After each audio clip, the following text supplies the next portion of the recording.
Hello అండి. ఈ చూస్తున్నారు కదా, ఈరోజు వీడియోలో మీకు మా చిట్టి బంగారాన్ని చూపిస్తున్నాను. తెలుసు కదా మీకు మా బర్డ్ చిట్టి. అది రోజు నాకు నేను చేసుకునే పనులన్నిట్లో చాలా వరకు హెల్ప్ చేస్తుందండి. ఈరోజు అయితే కనుక నేను చట్నీ కోసం అని ఇక్కడ పల్లీలు వేగించి పెట్టుకున్నాను. నేను కొంచెం చల్లారాక పొట్టు తీద్దామని యాక్చువల్గా అలా ప్లేట్లో పెట్టుకున్నాను. ఇంకంతే, కేజీలో ఉండి ఒకటే గొడవ అండి, నేను బయటకు వస్తా అని. డోర్ ఓపెన్ చేస్తే ఇంకా అదిగో అలా వచ్చేసి ఆ పల్లీల ప్లేట్లోకి వెళ్ళిపోయి అన్నీ ఒక్కొక్కటి పొట్టు అంతా తీసేస్తుందంటండి. పల్లీలన్నీ పొట్టు తీసేసి చేసిద్దంట హెల్ప్ నాకు దాని చిన్న ముక్కుతో.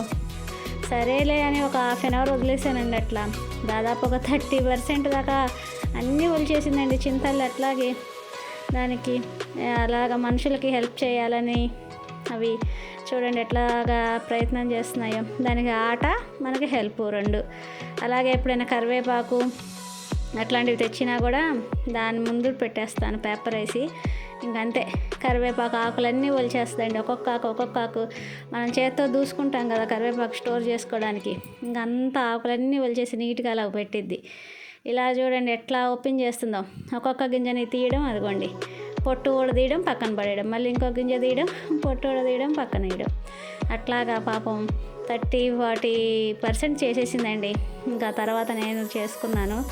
ఈసారి మీకు ఎప్పుడైనా కరివేపాకు ఎలా ఒలుస్తుందో ఆ వీడియో కూడా పెడతాను.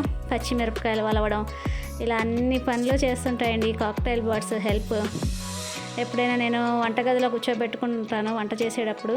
అప్పుడేమో పాలు పొంగుతున్నా, చపాతీ మాడుతున్నట్టు, చపాతీ ఎప్పుడైనా పొయ్యి మీద పెట్టినా కొంచెం మాడుతున్నట్టు అనిపించిన పెద్ద పెద్ద కేకలు పెట్టి పిలుస్తుంది అనమాట మనుషుల్ని. పాలు పొంగు వచ్చేస్తున్నా అవన్నీ కూడా మీకు ముందు చూపిస్తాను. ఇదేనండి ఈరోజు వీడియో. బాయ్.